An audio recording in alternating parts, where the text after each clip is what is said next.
We are halfway through the NBA season, and man, do we have a lot of thoughts about these teams. So we're going to start a new series where I have the West and Jay has the East, and we're going to go through each division and give each team a grade of how they're doing halfway through the season.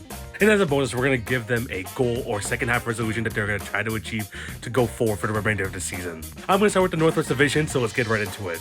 Starting off with the Denver Nuggets, I'm going to give them an A- halfway through the season. Started off the season slow, but they have bounced back in a huge way. They're only 2.5 games behind the second seed. Jokic is playing at an MVP level, Jamal Murray is getting back into the mix, and Russell Westbrook has been an absolute gem of a signing so far this year. They're still not a perfect team, so my resolution for them is hopefully they can add one more bench piece. But man, if this team can stay healthy, there's definitely still a contender in the West. Next up, the Minnesota Timberwolves, I have to give them a C.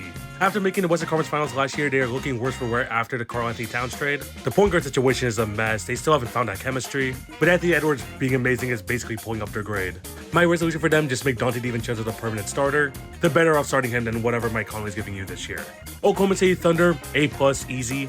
Even without Chet Holmgren, they're the #1 team in the West by far, and they're going to be even better when he comes back. The only resolution I could think for them is maybe adding more wing depth, but even if they don't make a move at the deadline, I don't blame them. They have a great team anyways. Next up, the Trailblazers, I'm going to give them a C+. Scoot is coming on as of late, Shane Sharp is actually healthy and playing very well, and I think that Klingon was a great pick for them.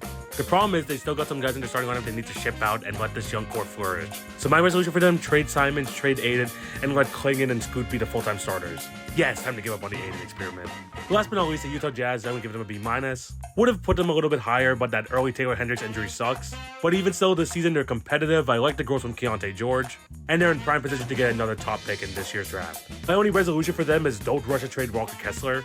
He's having a bounce back year, and I think he's going to become more valuable as the years go on in their rebuild. Agree, disagree? Let me know what you guys think down below.